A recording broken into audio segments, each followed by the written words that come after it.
Bon, ce soir, je ne vais pas vous montrer des traitements formidables, je n'ai rien inventé. Je vais vous présenter quelque chose d'assez triste, mais qui est très important pour tout le monde et pour tous les citoyens bien portants, parce qu'on est submergé avec mon épouse de coups de téléphone, d'appels au secours en disant j'ai un petit cancer du sein, on veut me faire la radiothérapie, la chimiothérapie, l'hormonothérapie et la dernière thérapie ciblée, alors que c'est inutile, en fait, dans la plupart des cas. Donc les gens ne nous consultent que quand ils sont dans la catastrophe. Or, malheureusement, si on veut résoudre les problèmes, il faut s'en occuper quand on est bien portant, quand on n'est pas en situation de stress et qu'on est capable d'appuyer sur les politiques. Et vous verrez, le problème est diabolique. Je ne suis pas du tout un anti-médicament. Moi, personnellement, je suis chirurgien, mon médicament, c'est le bistouri, mais mon épouse était chimiothérapeute, cancérologue, et on a donné des poisons à des tonnes de gens pour les sauver. Hein, parce que tout médicament efficace, malheureusement, a des effets secondaires. Donc le problème est de savoir comment les donner, quelle dose, connaître l'antidote, etc. Et donc je ne suis pas contre les médicaments. Je suis pour le bon usage des médicaments. Et nous sommes particulièrement attristés avec mon épouse depuis une vingtaine d'années de voir la dérive absolument totale des agences chargées de la sécurité sanitaire qui se sont mis au service des lobbies pharmacologiques et qui mettent sur le marché n'importe quel produit sans aucune preuve d'efficacité. Alors je vais vous en montrer quelques-uns, c'est un tout petit bout. Bon, on a fait quelques livres dans le passé déjà. La face cachée des médicaments, c'est Nicole seulement qui l'a écrite toute seule. C'était assez prémonitoire, c'était les vieilles catastrophes. Et on annonçait déjà les problèmes des vaccins. Bon, le plus récent, ça a été sur les drogues de cancérologie, puisqu'on est tous les deux cancérologues. Sur les drogues thérapie ciblée, vous avez une publicité monstrueuse qui dit que c'est comme la guerre du Vietnam, où il y avait, enfin, du Irak, où il n'y a pas de dommages collatéraux, c'est que des mensonges. C'est effrayant.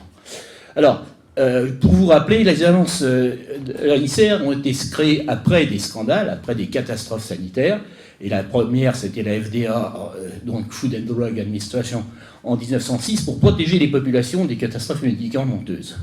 Mais depuis le nouveau siècle, depuis une vingtaine d'années, malheureusement, la multiplication des scandales sanitaires, qui se fait de plus en plus vite et de plus en plus grave, je veux dire, le Vioxx, c'est 30 000 morts. Hein, l'Avantia, c'est 20 000 morts. Donc c'est pas... Oui, c'est des... de qui est lequel ? Non, non, ça n'a pas été prouvé. Alors je suis désolé, je suis prudent, je ne donne que ce qui a été prouvé par un procès. Donc c'est pour ça que j'ai choisi le Vioxx, parce qu'il y a eu des procès, donc c'est établi en justice et personne ne peut dire le contraire. Bien entendu, ce qui est reconnu est toujours en dessous. On reconnaît que la face émergée de l'iceberg, hein, on est bien d'accord. Mais donc, quand je vous donne, c'est comme je trouve quand même que 30 000 morts, c'est pas mal. Hein. Le but de cet exposé est de comprendre les raisons. Alors là, je vous donne une liste de quelques catastrophes. Donc certaines sont reconnues, hein, que ce soit l'hormone de croissance, le sang contaminé. J'espère que vous êtes au courant du chlordécone, hein, cet produit qu'on a donné aux Antilles alors qu'il était interdit aux États-Unis. On l'a donné encore 10 ou 15 ans après, et qui est un facteur pour faire apparaître les cancers de la prostate, c'est formidable. Le sang contaminé, vous en avez entendu parler. L'amiante, on a quand même environ 100 000 victimes en France. Hein. Ça, c'est la faute de nos autorités sanitaires qui ont refusé de prendre les décisions qui s'imposaient, qui ont poursuivi les donneurs d'alerte, puisqu'il a été viré de son boulot pour avoir le tort de révéler le scandale. Bon, l'isoméride, des vaccins H1N1, là, vous êtes tous au courant. Hein, ça nous a quand même coûté 2 milliards de nos impôts, hein, alors qu'on a 300 millions au maximum à donner aux hôpitaux et on pleure. La dépakine, vous êtes au courant aussi. Donc le Vioxx, je l'ai choisi un peu volontairement. La thalidomide, oui, c'était plus ancien. Non, mais cette liste n'est pas limitative. Hein, c'est quelques-uns. Bon, l'Avastin, vous n'êtes pas au courant, ça je vous en détaillerai un petit peu. Le Mediator, l'Avandia, qui était un antidiabétique qui a également environ 20 000 morts à son actif. Le Dexvaxia, qui est le dernier vaccin succès de Sanofi, qui a fait au moins une centaine de morts aux Philippines et qui a été interdit à la suite de ça aux Philippines, mais qui a du coup été autorisé en Europe, hein, par l'Agence européenne du médicament. Le Keytruda, qu'on va essayer de vous vendre actuellement parce qu'il rapporte 5 000 € le mois, ça vaut le coup, et qui sert aussi à peu près à rien, j'ai pas dit à rien, totalement, à peu près à rien, et bien entendu le Gardasil, où on est à la deuxième tentative d'imposer par la loi ce vaccin qui a le miracle d'augmenter le risque de cancer du col de l'utérus. Et je ne le dis pas par supposition, sur les faits observés, sur les données des registres du cancer, des pays qui ont vacciné. Donc c'est pas rien. Bon, alors l'Avandia, donc c'est un antibiotique, un antidiabétique, Et il a fait donc, on estime, 83 000 victimes aux États-Unis. 83 000 victimes. Hein. Donc, et il a été reconnu, mais le labo a tout de suite plaidé coupable, et donc il a donné quelques milliards de dommages et intérêts, ce qui est rien, parce que comme c'était un médicament à vraie vedette, il rapportait environ 3 milliards par an. Donc on peut dispenser, après 5 ans d'exercice, on peut effectivement payer 6 milliards de dollars sans problème. Le Prozac n'est pas très connu, c'est pour ça que je vous l'ai mis, les autres psychotropes. Hein. Le Prozac, c'est un antidépresseur. Il est formidable, il lève le premier signe de la dépression qui est l'akinésie, le fait de ne pas pouvoir bouger. Quelqu'un est déprimé, reste au fond de son lit. Il n'a pas la force d'aller jusqu'à la fenêtre. Vous lui donnez du Prozac, et si ça marche bien, il a la force d'aller jusqu'à la fenêtre, il peut sauter. Bon, s'il saute, il se tue. Le laboratoire a été condamné là-dessus aux États-Unis, mais il a plaidé coupable, on n'a pas eu les détails. Hein, mais il était condamné, il a reconnu il a plaidé coupable, pour lui payer 100 millions de dollars, ce qui est vraiment rien. Mais il faut savoir que ces antidépresseurs permettent aussi aux gens qui ne sont pas contents de leur prof de prendre le flingue et de tirer dans l'école et de faire des tueries scolaires. Les tueries scolaires sont 7 fois sur 10 liées à des gens qui prennent des antidépresseurs et vraisemblablement ils sont dans la phase où l'antidépresseur lève la kinésie. Hein, le pilote de Germanwings, vous savez, qui a fait un très beau carton sur essayer d'abîmer une de nos montagnes en France en tuant 150 personnes, était aussi sous antidépresseur. Bien entendu, on n'en a pas parlé. Mais moi, je pense que cet antidépresseur a certainement augmenté le risque qu'il se jette sur la montagne. Donc vous voyez, les antidépresseurs, c'est quand même un vrai scandale qui est peu connu et qui est pourtant indiscutable. Le vaccin contre l'hépatite B, c'est un scandale méconnu. Et il est obligatoire en plus maintenant. On l'a vendu ce vaccin en disant il va diminuer le risque de cancer. Je vous rappelle que c'est une maladie, l'hépatite B, certes sérieuse, mais qu'on n'attrape que par le sang ou le sperme. Donc aucun risque chez le nouveau-né, uniquement chez l'adolescent, s'il se drogue à la picouse ou s'il a des relations non protégées. Il ne peut pas l'attraper autrement. Ou alors si, quand on est chirurgien, qu'on se blesse, qu'on est maladroit, qu'on va, quand on opère un malade contaminé, se blesser, se mettre plein de sang dans la plaie. Il faut bien savoir qu'une petite piqûre, en général, n'est pas suffisante pour vous inoculer. Il faut qu'il y ait une quantité suffisante de sang.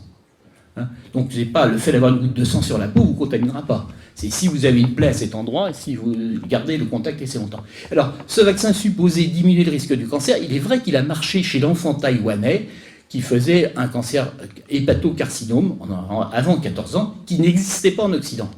Mais c'était un virus d'une souche différente, d'une part. D'autre part, ils étaient contaminés au moment de la naissance de la mère à l'enfant. Alors qu'en Europe, ce n'est pas du tout le cas dans les pays occidentaux. Donc chez l'enfant taïwanais, le vaccin contre l'hépatite B a diminué fortement le risque de cancer, c'est vrai. Par contre, on a utilisé ce résultat chez l'enfant taïwanais pour un cancer qui n'existait pas en Occident, pour vacciner les adultes occidentaux. Et chez les adultes occidentaux, vous avez là la courbe officielle, hein, c'est la courbe de l'OMS, plus précisément de l'Institut de recherche sur le cancer de Lyon, qui est un organisme de l'OMS chargé de la recherche sur le cancer. Vous voyez les courbes des différents pays occidentaux. Et vous voyez que depuis la vaccination, qui date des années 85, hein, c'est une invention française, un vaccin contre l'hépatite, le premier vaccin en tout cas.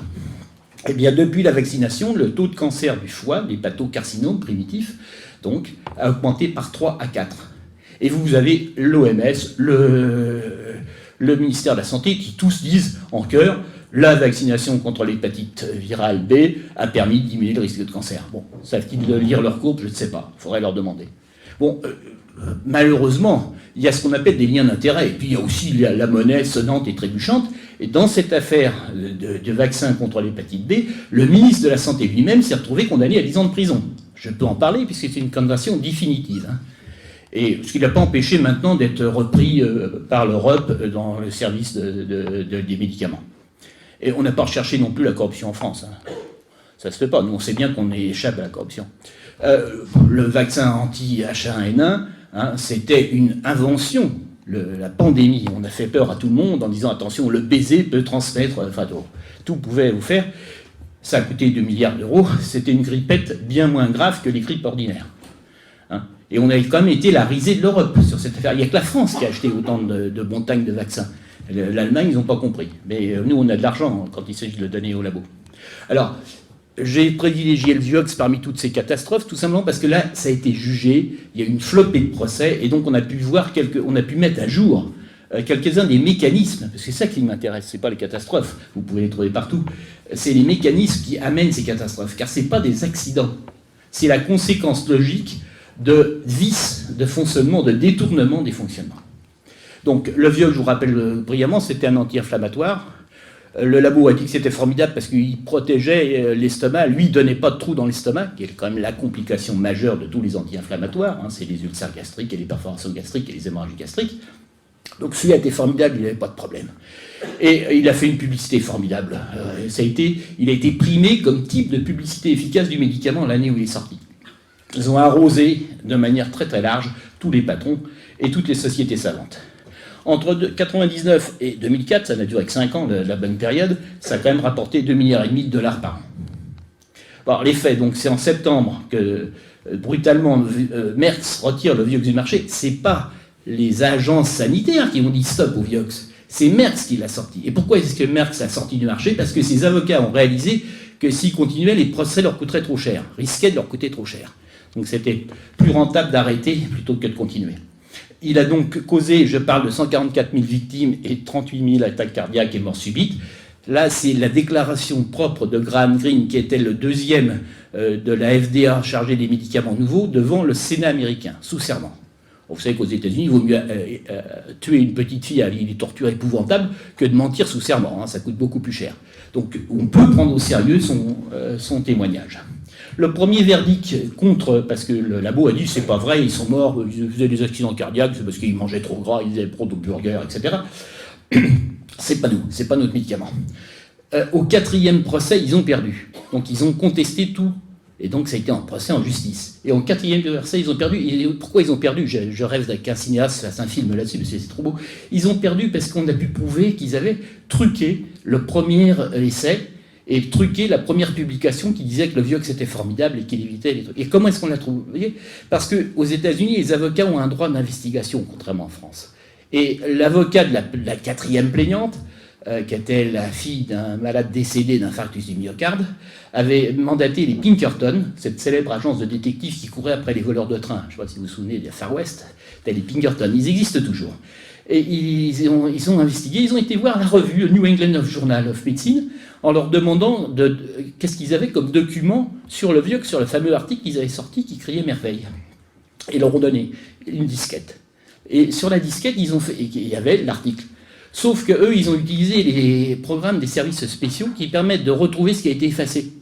Et sur la disquette, ils ont retrouvé le vrai texte qui avait été effacé par le labo, donc qui avait donné les vrais chiffres avec les accidents cardiaques, puis la version qui a été publiée où on avait enlevé suffisamment d'accidents cardiaques pour que ça ne soit plus significatif. Et en plus, il y avait la date de l'effacement, et en plus, il y avait qui a effacé, et c'était marqué le labo. Donc, là, on a eu la preuve, comme quoi ils sont quand même minables. Hein. Ils ont perdu 8 milliards parce qu'ils n'ont pas voulu payer une disquette neuve à leur auteur qui truquait les choses.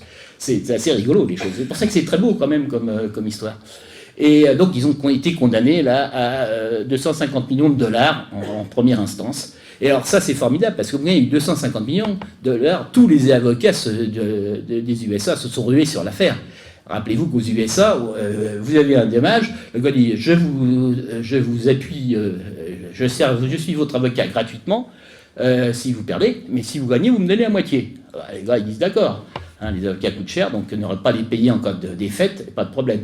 Et donc là, il y avait 125 millions de dollars à gagner. Donc tous les avocats, jusqu'aux plus avocats Young, se sont réunis pour attaquer, et on a cherché partout les victimes du Vioxx. Et le labo a continué à se battre bec et ongle pendant une vingtaine de procès encore, dont il perdait 1 sur 3 environ, parce qu'effectivement, c'était pas toujours lui, hein, la responsable, mais on ne pouvait pas le prouver. Mais il perdait en gros 1 procès sur 3, après quoi il a jeté l'éponge en disant bon, d'accord, on arrête les frais, j'indemnise tous les malades qui le désirent, à condition que ce soit secret et qu'ils s'engagent à ne plus porter plainte. Ils ont plaidé coupable au coup des manières, et ils ont crédité 7 milliards de dollars pour le truc. Bon, non, 4 milliards, 8, mais au total, ça a coûté 8 milliards de dollars, ce qui était inférieur à ce qu'ils avaient gagné. Hein. Il y a quand même. Donc, mais la procédure judiciaire a eu lieu, et c'est pour ça que c'est très, très intéressant. Alors, chaque procès a rapporté les révélations. Alors, les fautes prouvées de Merck, qu'est-ce qu'on a pu démontrer? Qu'est-ce qu'avait fait Merck dans cette affaire? Il savait dès le début que le médicament était dangereux. Il le savait d'emblée. Il y a des documents internes du laboratoire qui ont été saisis par la justice qui montraient que certains chercheurs de Merck avaient dit « Attention, ça peut augmenter le risque d'infarctus ».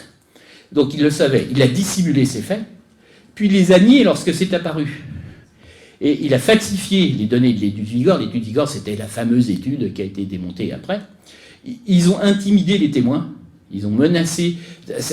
Le coup de grâce, enfin, ils ont été obligés d'enlever parce qu'il y a un médecin digestif qui voulait utiliser l'anti-inflammatoire pour diminuer le risque de cancer du côlon. Parce qu'on pense que l'inflammation augmente le risque de cancer, donc si on donne des anti-inflammatoires, on devrait diminuer le risque de cancer. C'était logique. Donc il l'a donné, et lui s'est rendu compte que ces malades n'avaient pas de différence sur le taux de cancer, mais par contre, ils mouraient beaucoup plus d'infarctus. Et il a eu le malheur de vouloir publier. Alors là, le labo a appelé le doyen de la fac en disant, vous savez, on donne quelques millions de dollars à votre université, si vous gardez ce type, il est hors de question qu'on continue. Ils l'ont menacé directement, etc. Donc ils ont intimidé les témoins, systématiquement. Pour Gran, qui était donc un salarié de la Drug and Food Administration, il a reçu des menaces personnelles, il a eu une campagne de calomnie. Ils espionnaient les donneurs d'alerte, son téléphone et son mail étaient sur écoute. Il y a eu une campagne de calomnie, on a dit que c'était de la science de caniveau, un junk science. Et ce qui est le pire de tout, c'est qu'il y avait une collusion entre le laboratoire et les FDA. Ça a été démontré avec les échanges de mails du chef de la FDA directement avec le patron du labo à propos de cette affaire pour essayer de faire durer le Vioxx. Donc ce qu'on peut dire, c'est que l'inefficacité de la FDA, ce n'est pas accidentel. C'est dans la Food and Drug Administration, pardon, je vous l'avais dit au début, donc je croyais que c'était pas la peine de le répéter, mais effectivement, de la Food and Drug Administration n'est pas du tout accidentelle, elle est le résultat d'un système pourri. Et le système pourri a été bien écrit, si vous avez lu un peu l'anglais, lisez cet article, Institutional Corruption Pharmaceutical et Myth of Safe and Effective Drugs. C'est un article médical extrêmement sérieux, extrêmement bien documenté, qui montre pourquoi la FDA est arrivée, la Food and Drug Administration est arrivée à ce point. Et alors, il y a une chose qu'il faut savoir quand même sur toutes les agences, pas seulement la FDA, c'est que les agences ne font jamais d'études elles-mêmes. Jamais. L'agence de sanitaire des médicaments n'étudie jamais les médicaments. Ils se contentent d'examiner, ils étudient les textes que les labos leur donnent, qu'ils prennent comme argent comptant. Il faut simplement que le labo sache mentir. Il faut qu'ils aient quand même des gens qui présentent bien les choses pour que ce soit cohérent.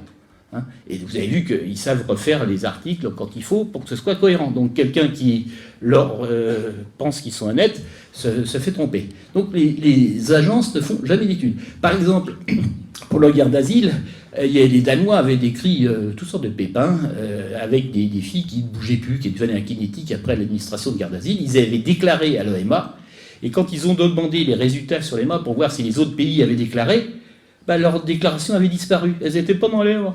L'Agence européenne du médicament ne s'était pas rendu compte. Alors, ils étaient quand même un peu surpris. Alors, ils ont demandé officiellement à l'EMA de faire une étude, qui a refusé.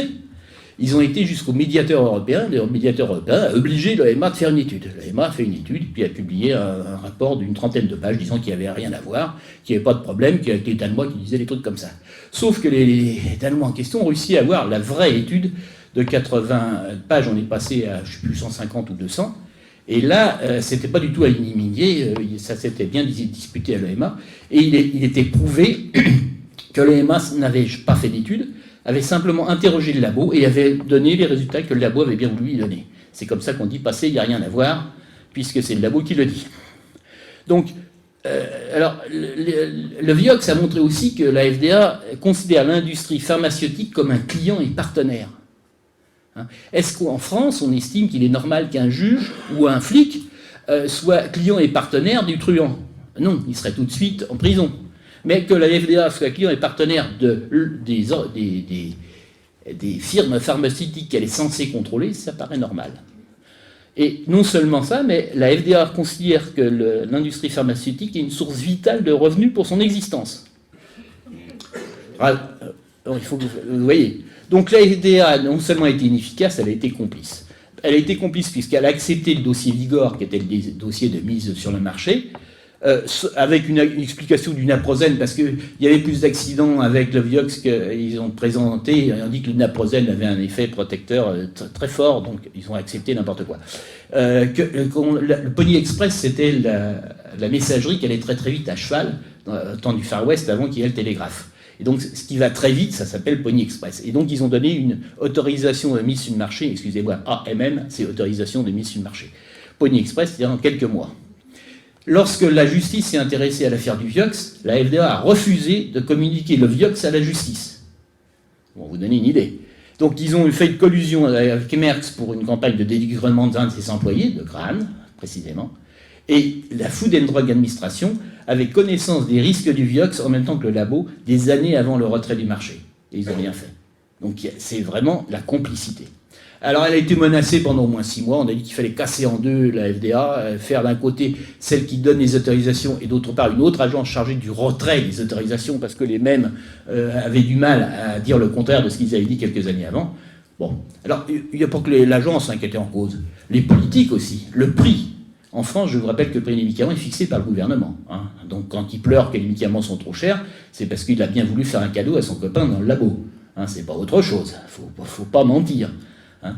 En France, la boîte de 28 comprimés se vendait 40 € à l'époque. Il faut savoir que c'était 3 fois le prix des concurrents. Les autres anti-inflammatoires qui en plus ne donnaient pas les problèmes d'infarctus étaient 3 fois moins chers. Mais le labo avait payé qu'il fallait.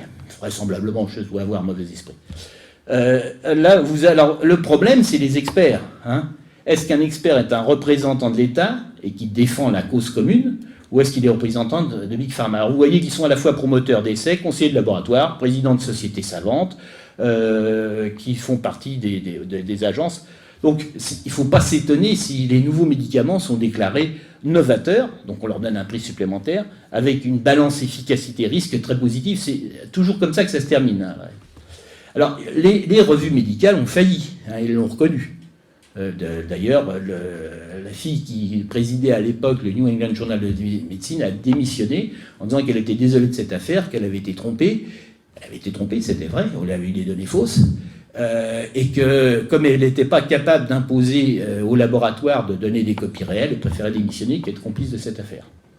Elle était très loin. Depuis, d'ailleurs, les revues américaines exigent que toute personne qui donne un article déclare ses liens d'intérêt. Je vous ai remarqué au tout début, j'ai dit que je n'avais pas de lien d'intérêt avec les pharmacies, mais enfin ça, je pense que vous l'avez pensé. Mais c'est une déclaration que je dois faire comme tout médecin. Tout médecin qui s'exprime en public en France doit déclarer ses liens d'intérêt. Hein. Quand on n'en a pas, on n'est pas obligé. Mais quand on en a, on est obligé de le dire. Et il faut que vous preniez l'habitude que tout médecin les déclare. S'il ne les déclare pas, vous lui demandez s'il en a. Hein.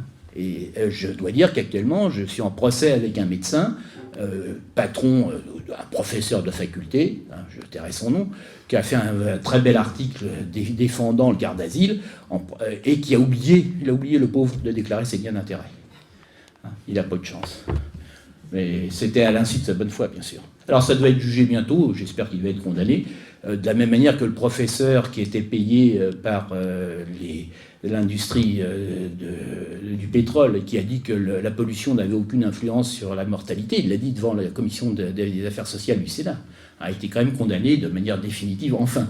Et à peu de choses, il a eu 20 ou 30 000 euros, ce qui est beaucoup moins que ce que lui a rapporté l'industrie pétrolière. Bon, c'est toujours ça, il a au moins cette honte qui est sur lui. Aucune grande revue ne s'est étonnée des résultats, sauf Prescrire. La revue Prescrire, dès 2000, a dit « Attention, le Vioxx est décevant, rien de neuf, ses résultats cliniques sont imprécis ». Il a tout dit, alors qu'il n'avait pas les données, lui. Il n'avait pas les données, Pincette. Mais d'après la manière dont c'était rédigé, il a senti qu'il y avait un loup là-dessous. Et il a dit donc, alors qu'aucune des agences du médicament s'était posé le problème. Et il avait même prédit, dès 2001, le retrait du Vioxx. Donc 3 ans avant que le labo l'enlève, Prescrire à vie. Donc s'il y a une revue auquel vous pouvez faire confiance sur ce genre de problème, c'est Prescrire. Je vous rappelle que c'est la seule revue française médicale qui n'accepte pas de publicité. Il faut savoir que les revues médicales célèbres, 80% de leur budget est lié aux publicités que font les laboratoires. Dites-moi à qui vous paie et je vous dirai qui vous êtes. Alors les leçons de cette catastrophe, donc, c'est que l'intérêt des compagnies pharmaceutiques est souvent en contradiction avec notre intérêt personnel et celui des médecins qui aimeraient savoir, qu'elles sont capables de dissimuler des informations cruciales et même de les falsifier, que le fait d'être publié dans une grande revue médicale ne préjuge en rien de la qualité de l'article, mais simplement de qui paye. Que les experts des agences et des sociétés savantes sont trop liés aux entreprises dont ils jugent les produits. Ils sont juges et parties, ce qui est totalement intolérable, et qui n'est vraiment typique du médicament, qui ne se voit pas dans d'autres choses, ou beaucoup moins, en tout cas, ou qui est très mal vu quand c'est su. Et que les agences censées contrôler les médicaments sont devenues inefficaces, et même, pour certaines, carrément complices. Alors, donc, la dissimulation des études négatives est habituelle, hein. c'est très facile de publier un essai. Vous avez un médicament qui ne sert à rien, mais qui n'est pas dangereux. Hein. Celui-là, par chance, il ne sert à rien, mais il ne tue pas. Mais il ne sert à rien. On fait nos études au risque 5%. C'est-à-dire qu'on accepte de se tromper dans un sens ou dans un autre une fois sur 20. Vous faites 30 études, vous êtes sûr d'en avoir une, sans la truquer, qui va vous dire que le produit est efficace. C'est statistiquement certain. Donc il suffit de cacher les 19 autres et vous êtes bon. Donc non, il faut avoir ça en tête, quoi. Alors, le fait de dissimuler les études négatives, c'est très classique. Sur les antidépresseurs, on sait par exemple que le labo a été condamné parce que lors de la perquisition, ces couillons n'avaient pas détruit les études. Et donc, ils étaient tranquilles chez eux et ils n'avaient pas détruit les produits. Et lors de la perquisition, la justice américaine a trouvé 6 études qui montraient que c'était dangereux, justement en décrivant bien le mécanisme de la levée de l'inhibition motrice jusqu'à la fenêtre, et qui ont été cachées, ces études. Donc c'est là-dessus qu'ils étaient obligés de plaider coupable, sinon ils allaient être condamnés. Donc est-ce que les agences représentent l'État ou les big pharma? Il faut se comprendre qu'actuellement, dans tous les gouvernements, on a confié le poste de ministre de la Santé et des agences à des gens qui sont, par essence, liés à l'industrie pharmaceutique. Nos 2 derniers ministres de la Santé sont absolument caractéristiques. Hein. Ils ont tous les 2 participé activement dans l'industrie pharmaceutique avant de venir. Et certaines, d'ailleurs, Buzyn a été très forte, parce qu'elle a été nommée à pas mal d'agences, hein. Elle a très peu effectué un parcours de médecin. Elle a été à l'agence chargée du nucléaire, puis à l'Institut national pour le cancer, où elle était présidente, et en même temps qu'elle était présidente de l'Institut du cancer, elle touchait de l'argent des laboratoires qui faisaient des molécules anticancéreuses. Alors quand ça s'est su, elle a quand même arrêté, au bout de 3 ans, ça a fuité. Alors brutalement, elle est devenue propre, elle a arrêté de faire. Mais l'esprit est là, de toute manière. Même lorsque vous avez travaillé 15 ans avec, vous êtes convaincu que les médicaments, c'est le bonheur du monde. C'est surtout le bonheur des actionnaires. Bon, ces réformes de rapprocher l'administration ont fait oublier la mission et l'objectif fondamental des agences, qui est la sécurité sanitaire. Alors là, la transformation des agences sanitaires, ce graphique est mal connu en général. Hein. Là, vous avez le financement de la Food and Drug Administration. Vous avez en vert sombre la part que l'État donne, donc l'État paye une partie de la FDA, et en vert clair, ce que touche la FDA des laboratoires pharmaceutiques. Et vous voyez que progressivement, en 2019, la FDA touche à peu près la moitié de son budget du laboratoire pharmaceutique. Parce que les agences ont été déclarées trop coûteuses. Il y a trop de règles, donc une agence indépendante payée par l'État, ça coûte trop. En fait, c'est pas vrai du tout, parce que si on a une bonne agence qui garde que les bons médicaments et qui donne un prix vrai aux médicaments, on ferait des économies colossales pour la sécurité sociale. Hein, en donnant d'abord que les bons médicaments, donc ça ferait tomber la moitié à peu près, et d'autre part à un prix juste. Mais évidemment, ce n'est pas du tout l'intérêt de nos amis des pharmaciens. Donc on a dit c'est trop coûteux, vous avez qu'à demander de l'argent au labo, il faut les faire payer quand ils vous soumettent un dossier d'expertise. Et c'est ce qui a été fait dans tous les pays occidentaux. Et donc, ils arrondissent les fins de mois des agences par ça. Et cet argent n'est dû qu'aux dossiers qui sont soumis. Donc, les agences ont intérêt à être gentilles avec ils sont devenus les clients de l'industrie pharmaceutique. Donc, cette histoire de financement est colossale. Hein. Donc, en 2019, la moitié du budget de la FDA provenait de l'industrie.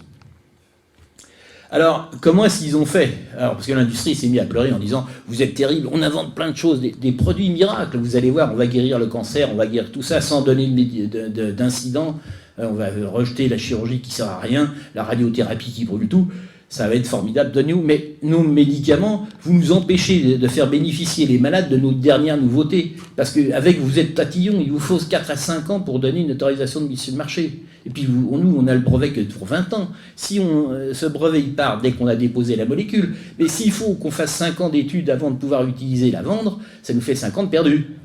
Et bien entendu, comme ils payaient l'agence, les agences ont dit oui, bien sûr, on va accélérer les autorisations. Donc maintenant, au lieu de plusieurs années, c'est quelques mois. Ça s'appelle le processus accéléré. Et puis, c'est trop difficile pour certains médicaments. Regardez le Gardasil. Gardasil, ils nous promettent que ça va faire disparaître le cancer dans 30 ans. Donc la logique aurait été de le laisser, de faire un essai, d'attendre 30 ans, de voir si ça diminuait. Mais ils ne vont pas attendre 30 ans pour vendre le Gardasil. Donc on va inventer des critères substitutifs. Alors ça, c'est merveilleux, le critère substitutif. Vous dites, pour le Gardasil, l'infection est responsable du cancer. Si je fais disparaître l'infection, le cancer va forcément disparaître. C'est ce qu'ils ont dit pour l'hépatite virale. Je fais disparaître l'infection, le cancer va disparaître. Vous avez vu les courbes, multipliées par 3 ou 4. Je ne sais pas pourquoi, hein, je suis pas un savant, je suis un couillon de chirurgien. Hein. Moi, je regarde les résultats, je crois ce que je touche, que je vois. Hein, donc, je regarde les faits, je critique les faits. Je ne sais pas pourquoi, mais ça aurait dû quand même intéresser quelques scientifiques, en toute logique. Mais pour intéresser les scientifiques, il faut encore qu'on reconnaisse l'existence du fait. Et la chose habituelle, c'est on nie le fait.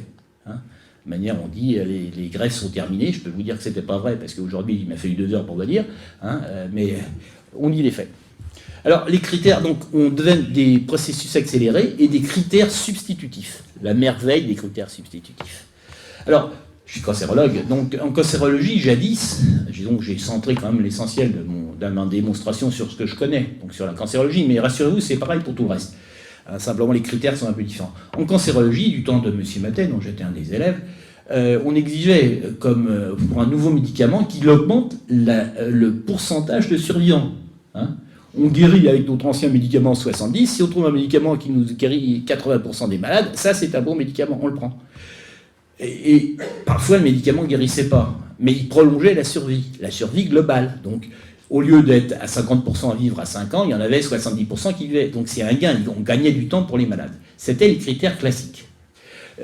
Les laboratoires ont dit non, mais vous n'êtes pas fous, vous n'aurez pas attendre 5 ans pour juger notre produit miracle. Nous, on a un critère qui est très très bien, c'est la survie sans progression. Nous, on regardait la survie globale. La survie sans progression, ça ne veut rien dire. C'est un mot. C'est un mensonge dans son terme. C'est ce que nous, on appelait jadis, du temps de M. Matet, la stabilisation tumorale. Ils appellent survie sans progression la durée durant laquelle une lésion dite témoin ne bouge pas. C'est une simple stabilisation tumorale. Et ils jugent ça au bout de 3 mois. Donc si le médicament s'accompagne, le fait de donner le médicament s'accompagne d'une stabilisation tumorale depuis 3 mois, ils disent que c'est un médicament efficace et ils le mettent sur le marché. Malheureusement, la stabilisation tumorale, enfin, la survie sans progression ne préjuge en rien de l'augmentation de la survie globale. Tout simplement parce qu'un jour ou l'autre, tous les médicaments, les cancers y échappent. Bon, sauf si on les a tués définitivement à l'aide de plusieurs médicaments. Mais la plupart du temps, un médicament isolé ne fait que retarder les choses. Donc à un moment, il échappe parce qu'il y a une mutation cellulaire qui lui permet de résister aux médicaments. Et dans certains cas, il met les bouchées doubles. Et c'est le cas en particulier avec les thérapies ciblées. Donc on a très souvent une stabilisation tumorale, c'est vrai, c'est pas un mensonge, le médicament n'est pas inefficace, il est inutile parce qu'il n'apporte aucun bénéfice aux malades qui meurent dans le même délai qu'avant, parfois même un peu plus vite, vous verrez. Donc il faut bien comprendre cette survie sans progression qui n'est pas une survie, qui est un mensonge, qui est une simple stabilisation tumorale pendant quelques mois. Donc les nouveaux traitements reçoivent leur autorisation de mise sur le marché, les AMM, sans preuve d'utilité, ou sur des données peu probantes, la survie sans progression. Donc, au lieu des études longues, c'est quelques mois. Et quelques centaines de malades, c'est plus des milliers de malades comme avant. Et, et le fait de faire quelques mois fait qu'on n'a pas le temps de voir les complications. On a les complications aussi. S'il tue tout de suite, si c'est un poison qui tue, on s'en rend compte assez vite. Mais s'il donne des complications à moyen terme, vous ne les avez pas, ils sont en dehors de l'essai, puisque c'est quelques mois. Si c'est à 2 ans qu'apparaît la complication, vous ne la verrez pas. Hein, les stérilités, par exemple, ça apparaît qu'au bout d'un certain temps. Hein, il faut quand même que les gens aient envie d'avoir des enfants pour se rendre compte qu'ils ne peuvent pas. Donc, par exemple, hein, mais donc les complications secondaires qui sont importantes, vous ne les voyez pas grâce aux nouveaux essais qu'on appelle les études PRIO. C'est court, quelques mois. Et lorsqu'on fait une étude sérieuse, alors quand on donne une autorisation par un processus accéléré, théoriquement, le laboratoire s'engage à fournir des études d'impact à long terme pour répondre à ces questions. Est-ce qu'il y a des complications, etc. Mais dans 30%, les études complémentaires qui sont indispensables pour la prolongation de l'AMN ne sont pas faites, ne sont même pas commencées. Et l'agence, bon, passé, il n'y a rien à voir. Elle ne va pas embêter le copain du laboratoire pour si peu. Alors, comment est-ce que nous, on définit une thérapie utile? Je suis désolé parce que je n'ai pas l'heure. Je sois pas trop... Non, mais parce que j'en ai beaucoup trop. Hein. D'accord. Ben, bon. Donc, alors, nous, il faut toujours comparer la survie avec et sans traitement. C'est le seul moyen. Parce que c'est pas parce qu'on a un cancer qu'on va forcément... donc, savoir si la mise sur le marché rapide, précipitée, on peut dire même, Pony Express, est-ce qu'elle est utile aux malades? Alors, la logique repose sur un certain nombre de mythes, d'illusions et carrément de fake news. Toutes ces logiques sont diffusées largement par vos revues grand public, rassurez-vous, et aussi par notre ministère, et aussi par les journaux féminins qui aiment bien, certains journaux de bien-être. pas la santé naturelle habituellement. Alors c'est un sujet quand même important, il faut savoir quand même que ça correspond à les drogues anticancéreuses, c'est 10% du budget de la Sécu, 15 milliards d'euros par an, c'est quand même un poids lourd. Donc savoir comment utiliser cet argent, est-ce qu'on l'utilise en bon père de famille ou simplement pour faire plaisir aux copains, c'est quand même intéressant pour les citoyens, c'est pour ça que c'est aux citoyens de s'en préoccuper avant d'être malades. Alors le mythe numéro 1, c'est l'accélération des AMN permet d'augmenter la survie des malades. C'était l'argument principal. Permettez aux malades de bénéficier de nos derniers beaux joujoux qu'on vient de sortir et qui est formidable. Eh bien, c'est contraire aux faits avérés. Alors Vinay Prasad, qui est un professeur de médecine et de cancérologie, lors d'un congrès à Chicago, a constaté que 67% des drogues nouvelles autorisées par la Food and Drug Administration entre 2008 et 2012, il faut du temps pour se rendre compte de l'impact réel, hein. C'est pour ça qu'il a pris cette période, ont été sur des critères de substitution, donc ces fameux critères allégés, et seulement 5 de ces 36 médicaments étaient capables d'améliorer la durée de survie globale, lors d'essais randomisés classiques. Donc vous voyez un peu le nombre de médicaments inutiles. Alors, le mythe numéro 2, les thérapies ciblées et l'immunothérapie seraient plus efficaces que les traitements anciens. C'est ce qu'on raconte par contre. Il y a quand même le British Journal of Cancerology 2017 qui prouve le contraire. Moins de 10% des nouveaux traitements ont démontré dans des essais randomisés à l'aveugle, qui est le standard scientifique admis par tout le monde, qu'ils possédaient une efficacité supérieure aux traitements précédents. 90% des nouvelles drogues sont moins efficaces que les traitements précédents. Le mythe numéro 3, c'est l'industrie a permis la diminution de la mortalité par cancer grâce aux nouvelles drogues. Alors on nous raconte, vous voyez, il y a telle année, avant les nouvelles drogues, on ne guérissait que 30% de cancer, et maintenant on en guérit beaucoup plus. Eh bien en réalité c'est faux, c'est tout à fait faux. C'est vrai que les guérisons des cancers a augmenté dans les pays qui sont normalement industrialisés et qui bénéficient d'un système de santé efficace, mais ça n'est pas dû aux nouvelles drogues, c'est dû avant tout au progrès de l'imagerie médicale et donc de la chirurgie. On améliore nettement la chirurgie par rapport à avant, et la radiothérapie. Il n'y a guère que dans certaines leucémies de l'enfant qu'on a une toute petite amélioration de la survie globale. Alors, dans les leucémies, on ne pouvait pas avoir une augmentation considérable, puisque déjà dans les années 80, on en guérissait 80%. Donc c'est vrai qu'on est passé à 87-88%. C'est pas négligeable, c'est intéressant, mais c'est le seul exemple où ça a amélioré réellement Alors, le mythe numéro 4 est le plus scandaleux, c'est grâce au prix élevé des médicaments, on aura de nouveaux médicaments. Les bénéfices d'aujourd'hui permettent les médicaments de demain. C'est la pub du LEM, habituellement. Donnez-nous des sous et vous aurez des merveilles. On leur donne des sous et on n'a pas de merveilles. Pour une simple raison. Quand l'industrie pharmaceutique fait les bénéfices, elle leur reverse aux actionnaires. Et c'est très caractéristique. C'est entre 90 à 105% du bénéfice d'un laboratoire pharmaceutique qui est redonné aux actionnaires. Vous allez me dire, c'est pas possible de donner plus de 100% de son bénéfice. Mais si, c'est possible. Parce que l'année d'avant, ils avaient fait les réserves. Et la réserve, on la distribue l'année après. Donc, certains laboratoires donnent plus que leur bénéfice de l'année à leurs actionnaires. Et il y a une simple raison pour ça. C'est qu'être directeur d'un grand Big Pharma, c'est quelque chose d'extrêmement lucratif. Les Suisses étaient absolument scandalisés il y a quelques années parce qu'ils avaient fait le calcul des plus hauts revenus. Traditionnellement en Suisse, ce sont les banquiers. Le directeur des grandes banques, ce sont les meilleurs. Et c'est eux qui doivent avoir les meilleurs salaires. C'est plus vrai du tout. C'est un directeur de laboratoire pharmaceutique, il n'y en a qu'un en Suisse, donc vous saurez lequel, qui est de loin, qui fait 5 fois plus que le banquier le mieux payé. Ça a quand même posé un problème aux Suisses. Ça, ils n'ont pas compris.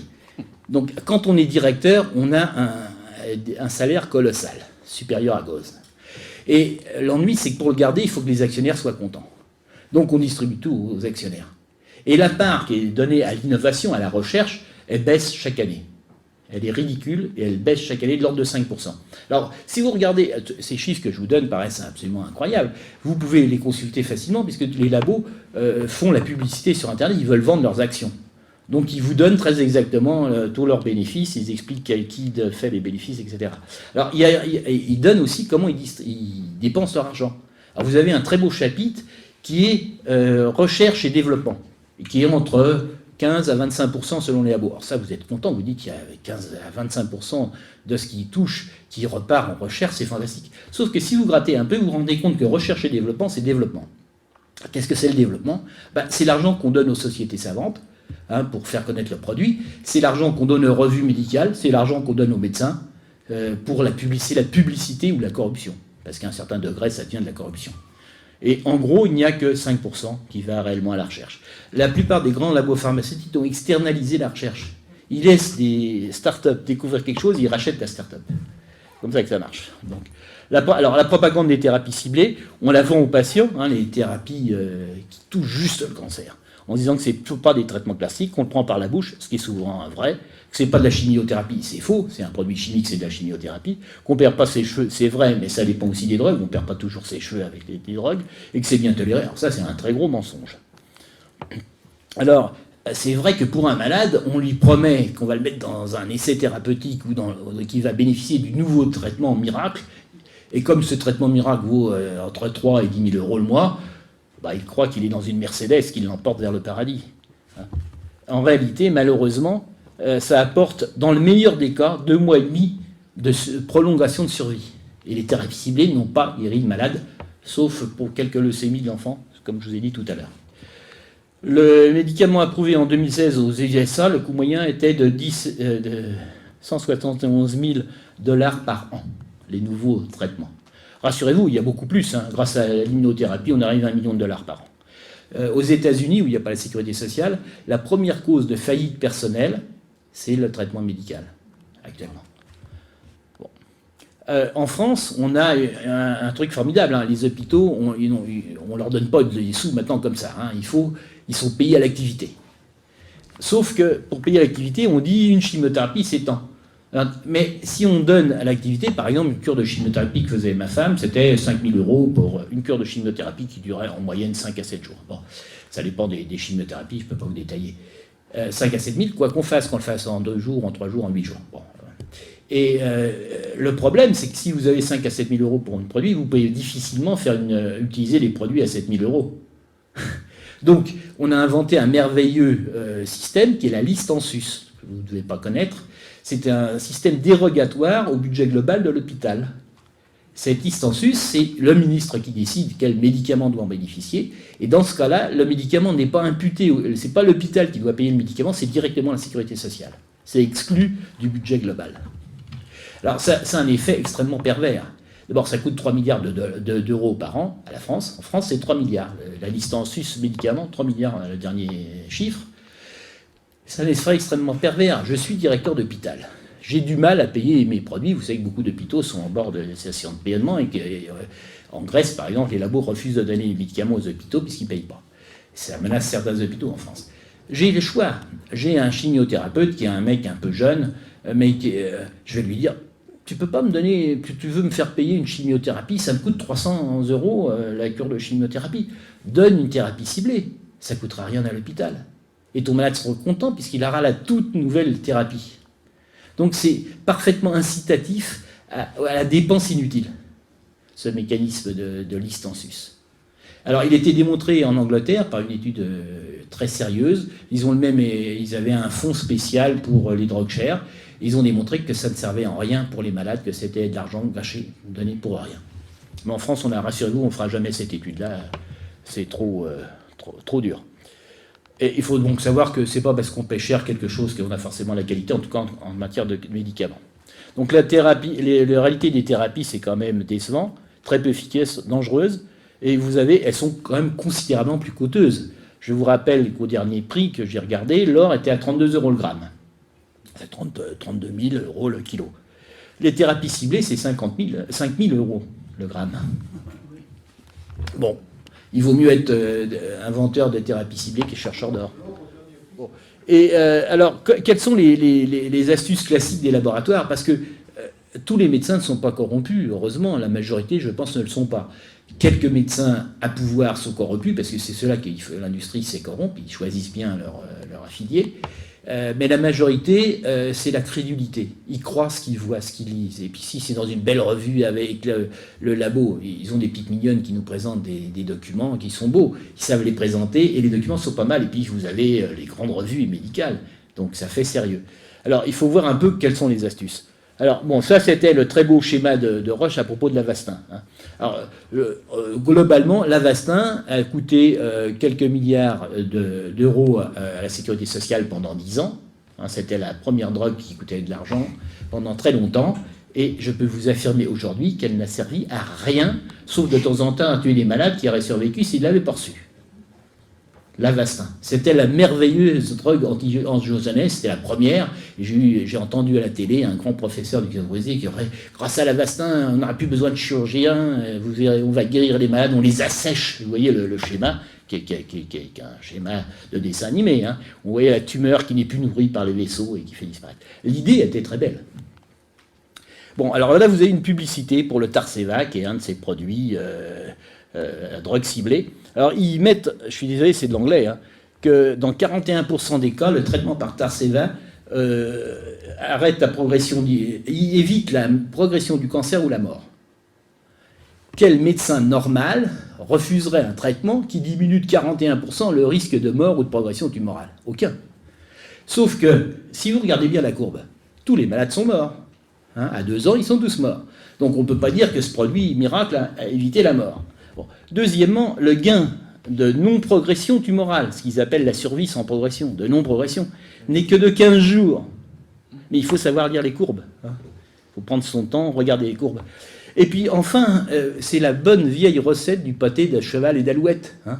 Vous mélangez de l'alouette, c'est-à-dire la survie globale vraie, on gagne en survie, et de la survie sans progression, qui est vraiment que dalle. Hein. Et donc, ouais, mais c'est des choses qui sont, là je vous ai pris une courbe tout à fait classique qu'on donne aux médecins. Alors ce fameux produit Tarceva, là je vous ai donné les vraies courbes, les courbes qui sont apparues au bout de 4 à 5 ans d'usage, et vous voyez partout que vous avez d'un côté le traitement, d'autre côté rien, hein, contre placebo comme on dit. Eh bien vous voyez que les deux courbes sont toujours constantes, elles sont pareilles. Donc je peux vous dire que le Tarceva est inutile dans le cancer du poumon. Il est inutile après opération, dans le cancer opéré.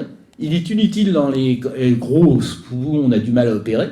Il est inutile dans les poumons métastatiques. Et il est inutile après échec d'autres traitements d'un poumon métastatique. Donc il est utile dans tous les cas. Rassurez-vous, il coûtait que 3 500 €, je crois, par mois. L'IRSA, là vous avez un très beau représentant de laboratoire qui dit dans ses études de nouveaux traitements, s'il n'a pas permis de guérir des malades, il le dit quand même, hein, a cependant permis de doubler leur espérance de vie. Alors je ne comprends pas comment on peut augmenter l'espérance de vie sans guérir de malades. Ça me paraît un peu bizarre. C'est l'espérance de vie à 3 semaines. Et vous avez là la courbe et vous voyez bien qu'effectivement, il n'y a pas de guérison, qui sont tous morts, avec ou sans produit, ils sont morts, qu'il y a simplement un retard dans la mort, mais qui est de l'ordre de 2 mois. Donc le traitement par IRSA n'augmente jamais la survie globale et parfois même la diminue, ça dépend des cas. Hein, dans certains sous-groupes, on avait une diminution. Mais la pub était passée. Donc, et là, vous avez les trucs à long terme, vous voyez que les courbes, pareil, le produit miracle contre rien, c'est pareil. Quand je vous dis que c'est les traitements inutiles, alors ils sont plus qu'inutiles en fait, hein, ils sont nuisibles. Parce qu'il faut bien comprendre que sur la survie, ils n'améliorent pas, mais que sur la qualité de la vie, par contre, ils descendent les malades, hein, ils sont toxiques. Donc, alors là, c'est le vaurien. Celui-là, je trouve qu'il méritait son nom, quoi. Appeler un médicament vaurien, enfin moi je l'appelle vaurien, c'est vautrien, théoriquement. Mais et vous voyez les courbes, alors là vous avez à droite la publicité qu'ils affirment sur la durée sans progression, hein, vous la voyez, et à côté vous avez la survie globale, la vraie survie. Vous voyez que c'est que dalle. L'Avastin, bon, l'Avastin, je vous ai dit qu'il ne servait à rien dans aucun produit, donc il n'y a pas de raison qu'il serve dans le poumon. Mais vous avez quand même, sur le côté gauche, la publicité que faisait l'IGR là-dessus, en disant que ça avait gagné 2 mois de survie globale, ce qui était un mensonge. Mais bon, l'Avastin, toxique et trop cher. Bon, depuis, ça a été dit. Alors, il faut savoir quand même que les laboratoires, il n'y a pas qu'aux États-Unis où les laboratoires savent se défendre contre les donneurs d'alerte. Il y a eu un malheureux journaliste qui s'appelait Jérôme Vincent qui a eu le culot de faire il était inconscient celui-là, de faire une chronique mensuelle qui s'appelait le médicament inutile du mois.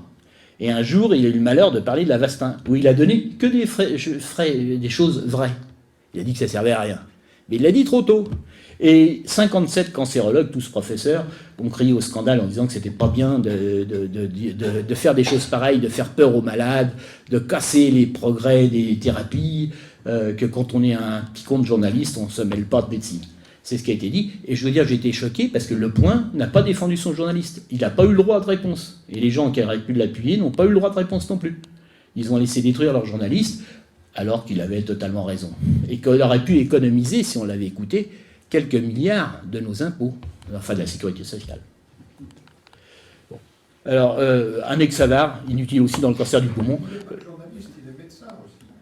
Oui, mais là, il agissait comme journaliste. Il n'a pas argué. Il a une formation de médecin. Oui, mais il n'a pas...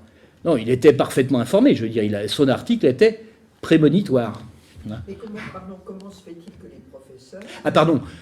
Il y a une étude qui a été faite par FORAINDEP, qui est Formation médicale indépendante, qui a démontré que tous ces professeurs étaient payés par le laboratoire. Tous. Les 57 étaient payés. Ce que vous avez oublié de dire pendant tout à l'heure, c'est qu'il n'y a pas que les journaux... Je l'ai dit, les médecins, les experts. Vous n'avez pas vu les experts avec tout... Non, pas la majorité. Non, dites beaucoup. Non, je vous assure que c'est pas la majorité. C'est la majorité des médecins que vous voyez à la télé. C'est différent. Non. Médecin, je ne défends pas mes confrères. Ah oui. Ah, là, d'accord. Oui. Si vous prenez ceux qu'on voit, les leaders d'opinion, les experts, 90% des professeurs, oui, ceux-là sont corrompus. Mais les médecins de base, les médecins de ville, c'est pas vrai. Non. Et puis, ils cèdent à la pression. Ils croient le professeur. Ah non, mais c'est ce qu'a très bien expliqué Even dans son livre. C'est crédulité et corruption. Bon, là, vous voyez un autre produit, là, 36 000 livres produits. Alors, les angiogenèses, là, c'est une étude américaine, bien entendu, c'est jamais des études françaises. Les essais analyses des 25 essais randomisés de phase 3, c'est-à-dire les vrais essais à long terme sur des groupes importants de malades et randomisés, aucun n'a montré la moindre efficacité, c'est close no benefit. Vous voyez, tous les essais, là, ils sont mis. Bon, alors, on peut faire les cancers du rein, c'est la même chose, les cancers du rein. Là, une publicité sans limite, cancer du rein métastasé, la guérison est possible. Ah, ça, c'est formidable. L'Avastin, bien sûr, on l'a mis en premier. Et là, c'est Escudier, professeur à l'IGR. Comparé à l'interféron, le temps de survie sans progression est considérablement augmenté. C'est ce qui monte. Survie sans progression, comme toujours. Et puis là, vous avez la vraie survie, le résultat. L'efficacité. Et là, l'efficacité trop faible de l'Avastin, sa toxicité importante, si elle est importante, ça fait, on ne peut pas cicatriser si on a été opéré, ça peut faire des trous dans l'intestin, des fistures recto-vaginales, enfin des choses assez sympathiques. La FDA avait dit ça ne justifie rien d'imposer comme cancer du rein. Le sorafénide, pareil, il y a un autre, vous voyez. Le Suten, ça a été donné. J'ai vu des malades mourir de Suten, un malade qui avait été opéré d'un cancer du rein, qui n'aurait jamais dû avoir ce produit. Est-ce qu'on sait que c'est inutile? Et on lui a donné, malheureusement, le Suten, il n'a pas eu le pot, il a été un peu fragile du foie, il est mort de l'insuffisance hépatique. Parce qu'il n'y a pas de produit efficace sans risque. Et on doit prendre un risque si on peut avoir un bénéfice. Comme il n'y a pas de bénéfice, le vaurien, bien sûr, le vaurien est toujours vaurien, dans le rein aussi. L'Inta, également, les Rovolinus, le Torizel, on dit que c'est très bien. Alors, pourquoi est-ce que toutes ces sociétés savantes conseillent ces médicaments inutiles? Ça, c'est quand même étonnant.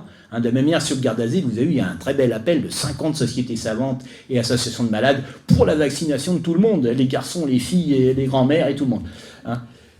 Il faut s'intéresser aux liens d'intérêt. Alors là, c'est la société, il faut être honnête, elle est bien cette société, c'est la Société européenne d'urologie.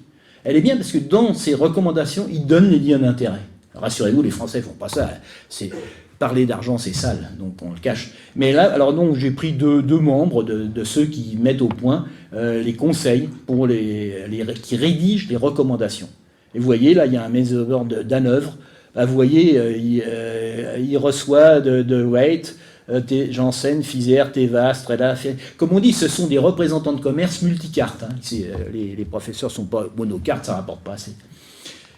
Le cancer du sein, on vous a fait l'Herceptine est formidable. Il y a eu un livre, il y a eu un film, et on le donne à beaucoup de femmes qui ont un cancer du sein. La plupart du temps, c'est tout à fait inutile. Très peu utile, vous voyez là, c'est pas dit, il n'est pas inutile, il est très peu utile.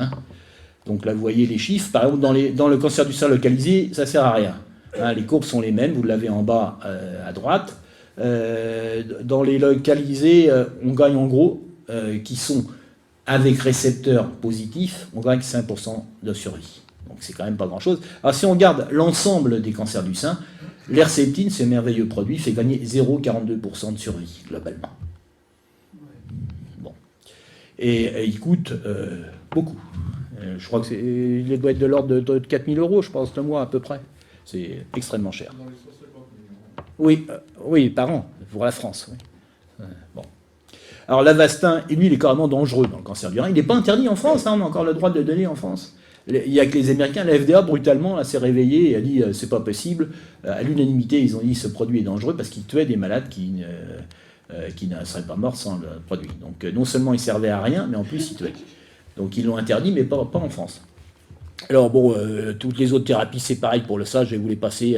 Mais enfin, pour vous donner les petits noms, méfiez-vous donner. En gros, tous les produits nouveaux qui sont très chers, surtout ne les suivez pas. C'est dangereux et ça sert à rien.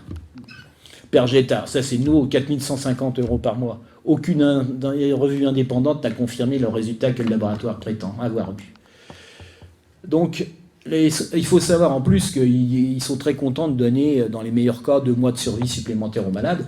Il faut savoir que si on donne ce qu'il faut à un malade, c'est-à-dire du sang, parce que le sang ça coûte très cher. Alors, dans les hôpitaux, on n'aime pas donner le sang. En plus, il faut que l'hôpital le paye. Avec la nouvelle drogue, on n'a pas besoin de le payer. Si on donne du sang, des antalgiques à dose considérable, qu'on s'occupe un peu des malades, on leur donne aussi ces 3 à 4 mois supplémentaires. Et dans des conditions de vie autrement meilleures qu'étant en thérapie nouvelle.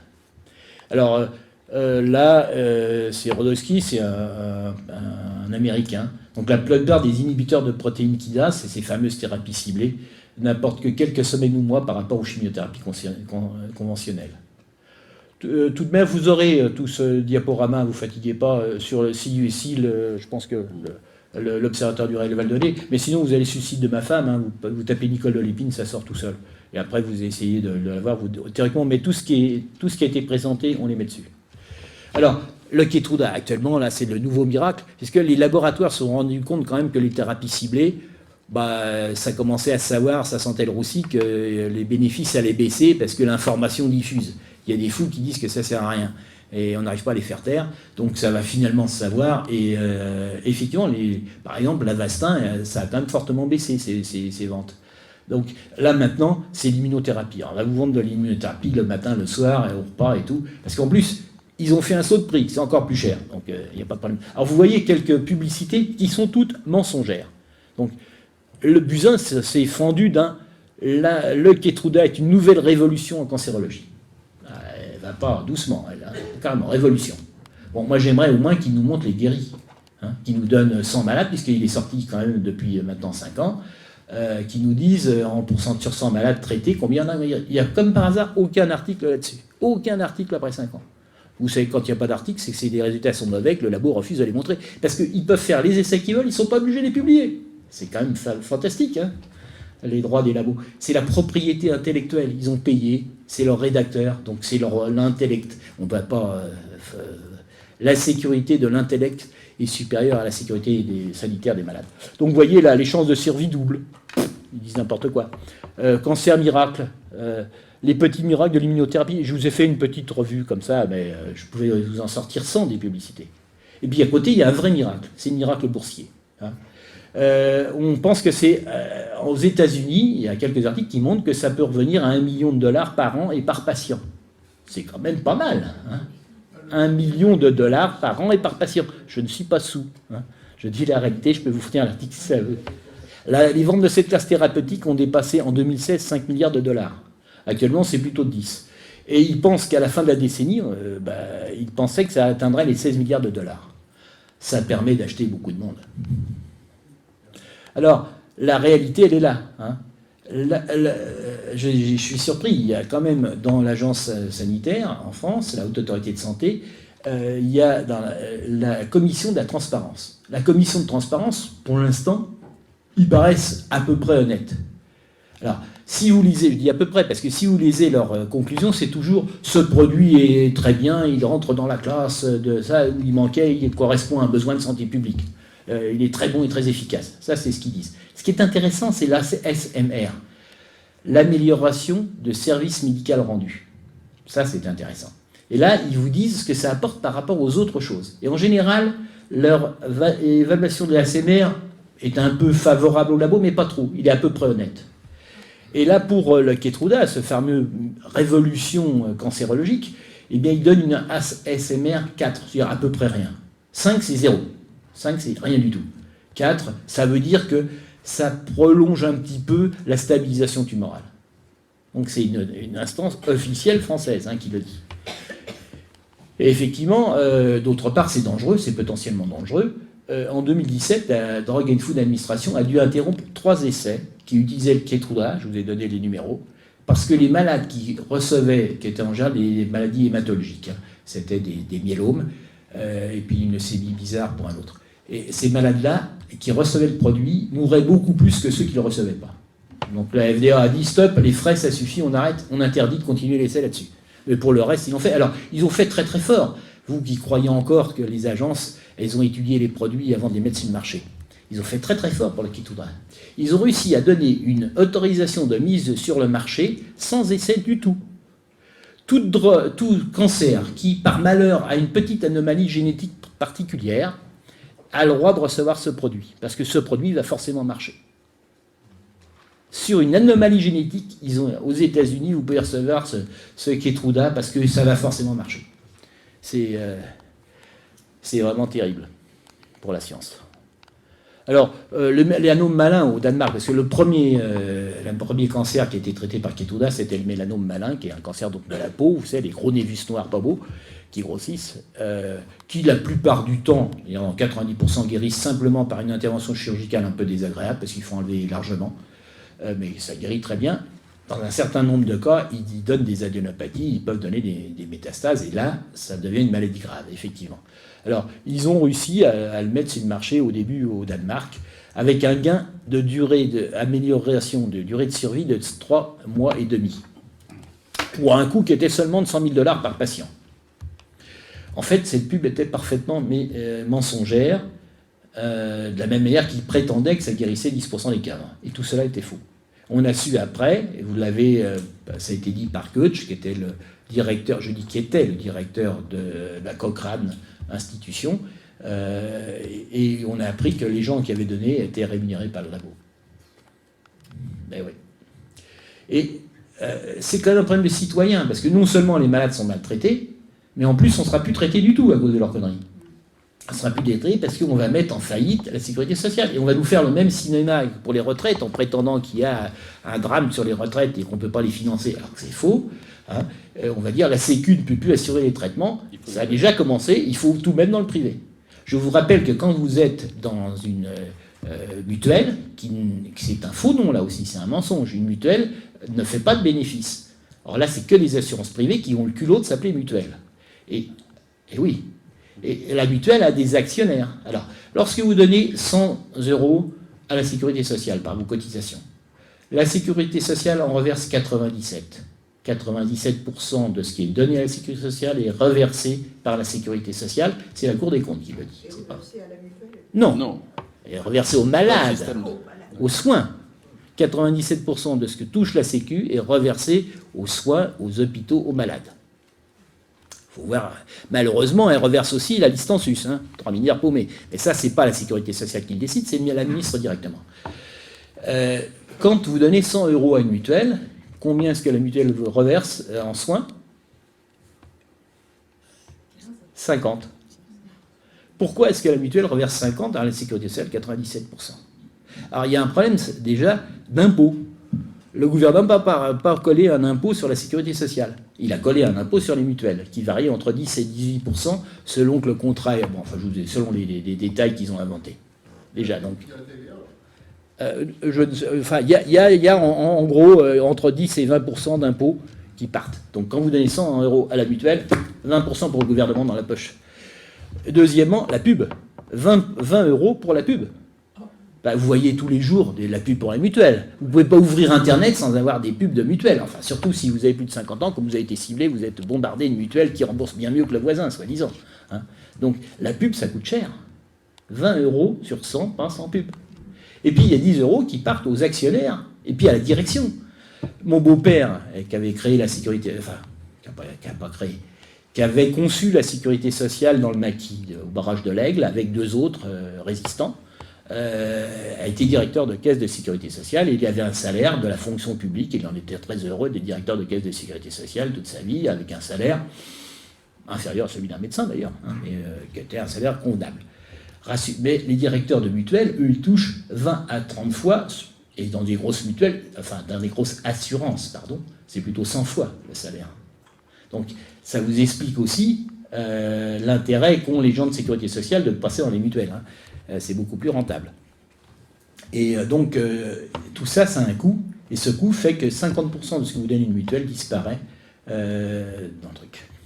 Alors, à ceux qui prétendraient que les patients vont perdre des chances si on ne leur donne pas ces thérapies nouvelles, non. Le but est de donner aux patients le meilleur pour eux-mêmes. Et aucun des produits nouveaux n'a réussi à guérir un seul patient. Un seul patient. Alors, là où je vais traiter de cancer, parce que c'est le domaine que je connais, mais ça s'étend très largement au-delà du cancer. Le prix des médicaments est colossal et complètement fou. Alors, à chaque fois, c'est le même schéma. Dans le cancer ou ailleurs, c'est le même schéma. Vous avez des professeurs leaders d'opinion, là on arrive, qui sont effectivement corrompus. Ils ne sont pas corrompus, ils sont payés statutairement par le labo. Quand j'ai fait mes études, moi, c'était une honte pour un universitaire de toucher de l'argent du privé. Un universitaire doit avoir son libre arbitre et décider en fonction de ses recherches. C'était vraiment scandaleux. Certains participaient déjà, mais ils étaient très mal vus. Mais maintenant, c'est le gouvernement qui a dit « si vous êtes bon, votre qualité doit être reconnue par le labo. Donc si vous n'êtes pas payé par un labo, c'est que vous valez rien, en gros. » Ah oui, c'est ce qu'a dit Buzyn, je vous rappelle, pour choisir les experts. Parce qu'il y a une loi qui l'a gêné, c'était la loi de transparence qu'a sorti Sarkozy. Là. Ça avait fait un peu de foin.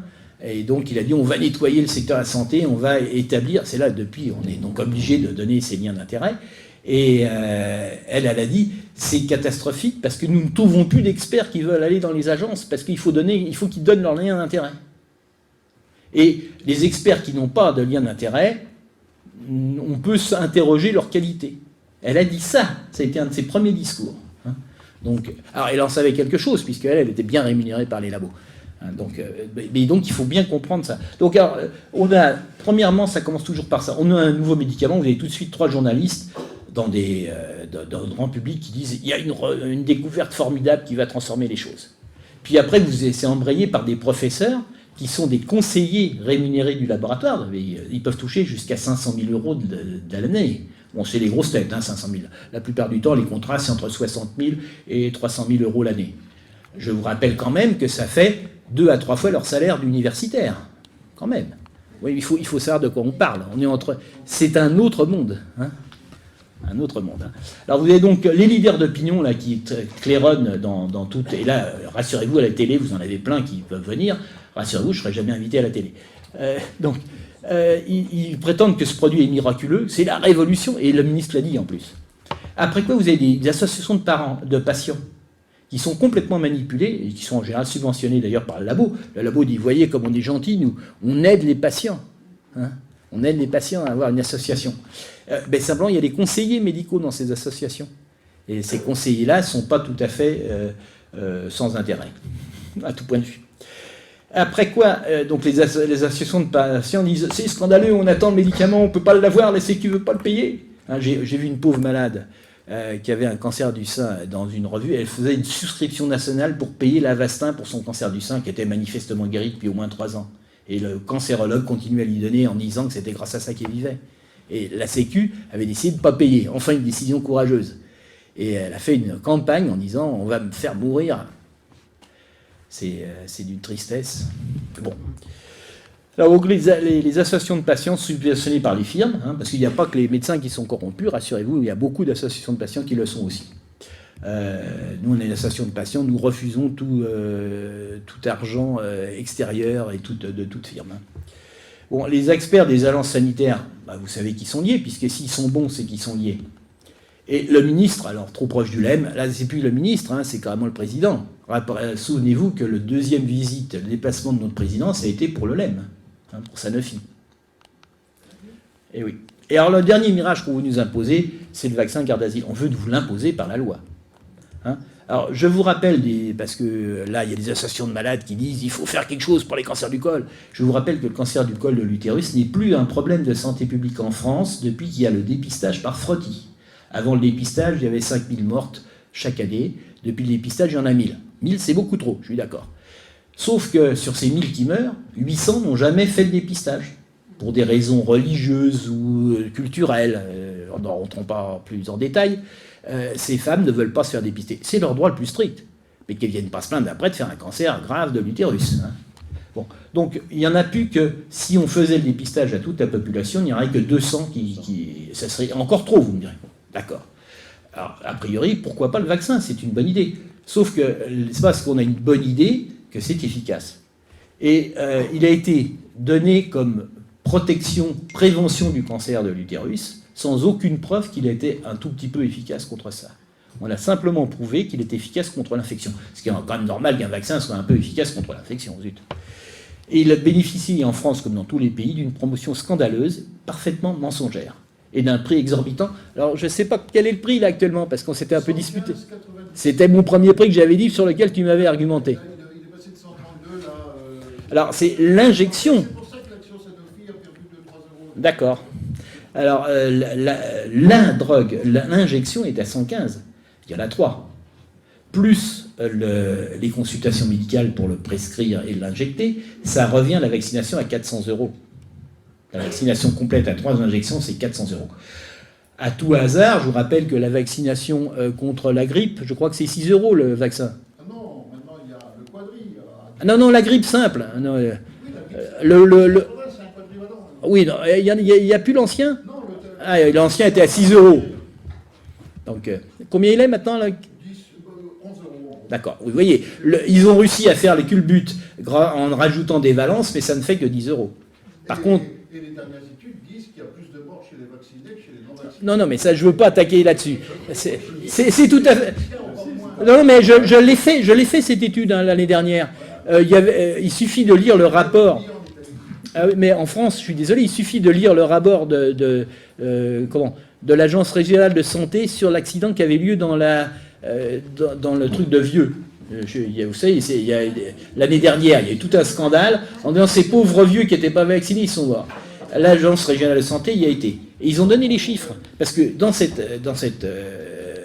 maison de retraite, il y avait des vaccinés et des pas vaccinés. Ils ont donné les chiffres. Et j'ai calculé que le fait d'être vacciné augmentait de 1,5 une fois et demie, le risque de mourir. D'après les chiffres officiels. Mais la conclusion était qu'il fallait vacciner tout le monde. Bon, alors, il faut bien comprendre pourquoi je suis contre le garde-asile. Je ne suis pas contre les vaccinations en général, mais à condition que la vaccination soit efficace. Eh bien, vous avez ces courbes. Ces courbes, ce n'est pas moi qui les ai inventées, c'est les courbes de l'OMS, de l'Institut contre le cancer de Lyon, qui est une agence de l'OMS. Vous avez là les courbes d'évolution du taux de ce qu'on appelle l'incidence, c'est-à-dire le nombre de nouveaux cas de cancer du col pour 100 000 femmes chaque année. Et l'évolution selon les pays. Et vous avez là 5 pays qui ont vacciné comme des malades, et la France. Et la France, c'est plein de Gaulois, ils sont réticents à tout et au progrès, et ils ne veulent pas se faire vacciner par le garde d'asile. Vous regardez l'incidence, et vous voyez que notre incidence n'a fait que diminuer durant ces années. Alors que ceux qui ont vacciné, ça n'a fait qu'augmenter. Alors, c'est les 20-29 ans. Je ne peux pas vous donner le groupe qui est plus intéressant, qui est les 20-24 ans. Je ne peux pas vous les donner parce que l'IARD ne fait que par tranche de 10 ans. Et si j'avais pris les 15-25 ans, comme il n'y a jamais de cancer entre 15 et 20 ans, enfin, c'est moins de 1 sur 1 million, c'est rarissime, en dessous de 20 ans, ça aurait complètement aplati les courbes en les rendant invisibles. Donc c'est pour ça que j'ai pris les choses. Mais donc le fait, globalement, pour une population de ne pas être vaccinée, ça améliore les choses. Dans ce cas précis, attention. Bon. Et puis là, je vous ai mis les courbes là, du groupe intéressant, qui sont les 20-24 ans, des 4 pays qui ont le plus vacciné au monde, qui sont l'Australie, la Suède, la Norvège et l'Angleterre.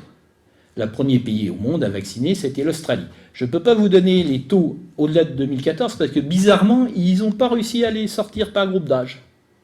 On ne sait pas pourquoi. Ah oui, je ne peux pas l'affirmer, je n'ai pas de preuves, mais je ne crois pas au miracle. Ils l'ont publié jusqu'en 2014. Alors vous voyez quand même.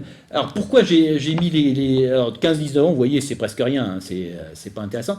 Le cancer du col de l'utérus apparaît un tout petit peu à partir de 20 ans.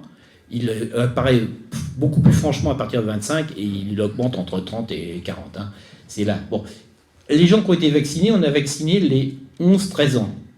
Nous n'avons, comme ils arrêtent leurs chiffres en 14, nous n'avons que 7 ans de recul. Mais les 13-18 ans, ils ont entre 20 et 25 ans. Donc ils sont utilisables. Et les 20-24 ans, vous voyez qu'ils ont doublé leur taux qui était très faible, 0,7 pour 100 000, c'est passé 1,5. Les 25-29 ans, qui avaient 18 à 22 ans au moment de la vaccination ont été vaccinés, parce que les Australiens ont vacciné jusqu'à 26 ans. Hein, et ça s'est passé de 5,9 pour 100 000 à 8. Et les 34 à 30 ans qui ont également été vaccinés, parce que la vaccination elle est jusqu'à 26 ans, si vous rajoutez 7 ans, ça fait 33 ans, eh bien, ils ont augmenté de 9,9 à 13,2, c'est-à-dire 50% d'augmentation, et cette différence est significative, donc elle ne peut pas être due au hasard. Alors, je n'ai pas dit que c'était le vaccin, c'est la vaccination. Hein. On en parlera peut-être plus tard si ça vous intéresse. Là, à côté, à droite, vous avez la Norvège. La Norvège, alors c'est intéressant, ils ont été vaccinés à partir de 2009. Alors, vous voyez que la courbe continuait à baisser durant les 2 premières années de la vaccination, puis elle s'est mise à augmenter à partir de 2011. Donc, le minimum a été 0,84 pour les 20-24 ans vaccinés à plus de 80%. C'est 85% en Norvège de vaccination dans ce groupe-là. Et entre 2011 et 2016, parce que les Norvégiens, ils donnent les résultats jusqu'en 2016, ça a été multiplié par 3, le taux de cancer. Donc, c'est passé de 0,84 à 2,46. Vous avez en bas à gauche la Suède. La Suède, dans le groupe des 20-24 ans, qui a été vacciné. Là, pardon, vous avez les chiffres. Une flèche là. Ah ben je n'ai pas su. Un pointeur là ici. Là ici, vous voyez. C'est marqué dessus, hein, Schweden. Alors tout ça, c'est pas des courbes que j'ai faites. Hein. Toutes ces courbes sont des courbes officielles. Hein. Vous avez là les références. Nordcan. Hein, et là, je les ai réactualisées, donc c'est les dernières courbes qu'on peut obtenir. Donc dans les 20-24 ans vaccinés à plus de 80%, vous avez une augmentation continue qui fait qu'on est passé, avant la vaccination, à 1,49 pour 100 000, 3,73 les derniers résultats. Et cette augmentation a été reconnue par l'apôtre suédois des vaccinations, Dilmer, qui a commencé par dire « c'est parce que nos dépistages ne sont plus aussi efficaces qu'avant ». Alors malheureusement, les gars qui font les dépistages ont gueulé comme des putois. Il a été obligé de refaire un article avec eux en disant « on ne sait pas pourquoi ça augmente ». Hein, il a été dire « oui, les qualités du dépistage n'ont pas changé, mais on ne sait pas pourquoi ça augmente ». Et puis ça, c'est les Anglais. Alors les Anglais, c'est très intéressant. Vous avez les 20-24 ans, ils ont vacciné jusqu'à 18 ans, donc 7 ans plus tard, ça fait 20-25 ans. Donc ces filles-là ont été vaccinées à 80%. Vous voyez, pendant les premières années, ça n'augmente pas, et 3 ans après, ça se met à augmenter. Donc dans tous les pays, alors je n'ai pas mis les Pays-Bas aussi et l'Écosse, parce que j'ai vu encore un article pourri, menteur, disant qu'ils allaient éradiquer le cancer en Écosse, et tout ça sur l'infection a diminué. Mais ils ne regardaient pas les chiffres de cancer qui ont doublé en fait durant la période depuis qu'ils vaccinent. Et donc ils claironnent partout que le cancer va diminuer sur le taux d'infection, et ils ne regardent surtout pas les taux de cancer. Mais c'est partout pareil, au bout de quelques années ça augmente. Et ça on veut nous l'imposer en France. Alors en conclusion, quelques conseils de prudence. Hein. Il faut s'informer avant d'être concerné, avant d'être malade, il faut s'informer.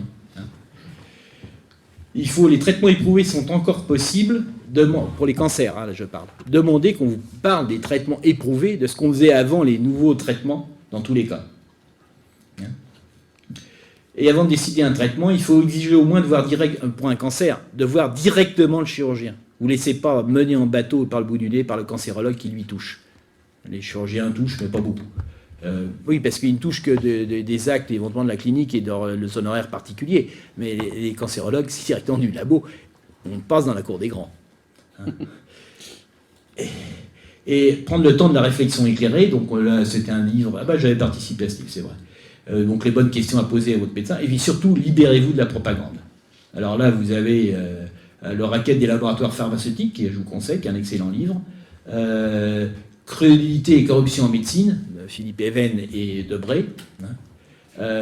Remède mortel et crime organisé de Goethe, qui est quand même un excellent livre.